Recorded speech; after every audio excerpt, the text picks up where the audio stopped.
एक व्यक्ति ने महात्मा बुद्ध से पूछा, मेरी जिंदगी में इतने दुख क्यों हैं? इतनी तकलीफें क्यों हैं? इतनी परेशानियां क्यों हैं? तो महात्मा बुद्ध ने उससे कहा, बताओ तुम्हें कौन सा दुख है? उसने कहा, मैं अपने कितने दुख आपको बताऊं? मेरी पूरी जिंदगी ही दुखों से भरी हुई है। जो मेरे रिश्ते हैं उन रिश्तों से भी मैं दुखी हूँ और मेरे शरीर में भी बीमारियां होती रहती है। एक के पीछे एक दुख लगा ही रहता है। तो उस व्यक्ति ने कहा, ना मैं अपने रिश्तों से खुश हूँ, ना अपने परिवार से खुश हूँ, ना अपने मन से खुश हूँ और ना ही अपनी जिंदगी से खुश हूँ। लगता है ऐसी जिंदगी से अच्छा है कि मैं मर जाऊं, कोई मतलब ही नहीं जीने का। तो महात्मा बुद्ध ने उस व्यक्ति से पूछा कि बताओ कि तुम्हारे इन सारे दुखों का क्या कारण है? तो वो व्यक्ति महात्मा बुद्ध से कहने लगा कि मैं आपके पास इसीलिए तो आया हूँ कि आप बताओ मेरी जिंदगी में इतने दुख क्यों हैं? इन सब का क्या कारण है? महात्मा बुद्ध ने उस व्यक्ति से कहा, जरा गहराई से सोचो, विचार करो, देखो कहाँ है तुम्हारा दुख? क्या कारण हो सकता है तुम्हारे दुख का? उस व्यक्ति ने बहुत सोचा, पर जब उसे कुछ समझ नहीं आया तो बुद्ध ने उसे उत्तर दिया कि तेरे सारे दुखों का कारण तू ही है। तेरे मन की आसक्ति है, तेरे मन का मोह है। बुद्धा का एक प्रसिद्ध कोट है जो आपने भी सुना होगा, the root of suffering is attachment. आपके सारे दुखों का कारण आपका मोह है, आपके मन का अटैचमेंट है, आसक्ति है। तो उस व्यक्ति ने बुद्ध से कहा कि मैं समझा नहीं कि मेरे मन का मोह हर दुख का कारण कैसे हो सकता है। तो महात्मा बुद्ध ने उसे 3 छोटी छोटी कहानियां सुनाई। पहली कहानी, एक व्यक्ति पेड़ से चिपक कर चिल्ला रहा था कि कोई मुझे बचाओ, कोई मुझे इस पेड़ से छुड़ाओ, इस पेड़ ने मुझे पकड़ लिया है।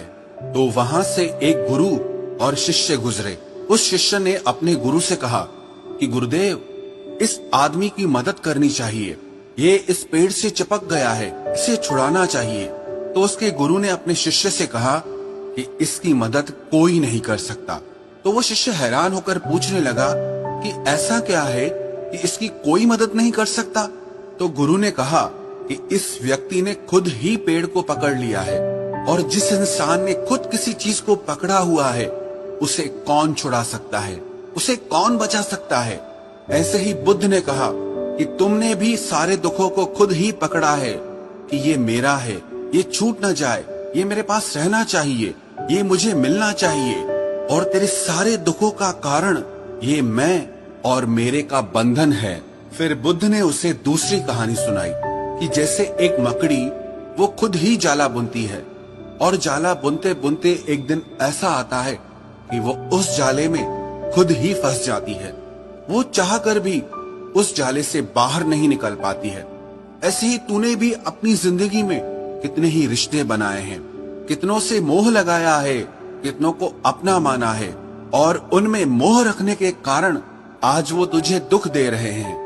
सारी दुनिया में कुछ भी होता रहे, हमें दुख सुख नहीं होता है। हमें दुख सुख कब होता है?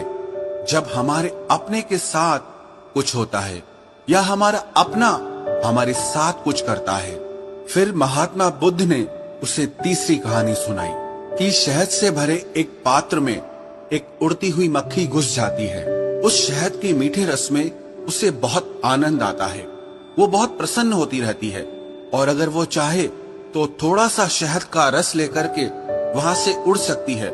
लेकिन वो उस रस में इतना डूब जाती है, इतना खो जाती है कि वो वहां से उड़ना ही नहीं चाहती, और उस रस को लेते लेते उसके पंख उसी शहद में फंस जाते हैं। फिर जब तक उसका पेट भरता है वो बुरी तरह से उस शहद में फंस जाती है। फिर वो वहां से निकलने की बहुत कोशिश करती है, आगे जाती है, पीछे जाती है, दाएं जाती है, बाएं जाती है, पर वो वहां से उड़ नहीं पाती है, वो फंस जाती है उसी में ही। ऐसे ही तूने भी अपनी जिंदगी में जिन रिश्तों में आनंद लिया, सुख लिया, शुरू शुरू में तो तुझे बहुत सुख आया, और आज वही रिश्ते तुझे दुख दे रहे हैं। ऐसे ही जब कोई व्यक्ति जब स्वास्थ्य की परवाह ना करके स्वादिष्ट रसों के पीछे पड़कर कुछ भी खाने लगता है तो आगे चलकर उसका शरीर खराब हो जाता है, उसके शरीर में रोग आ जाते हैं।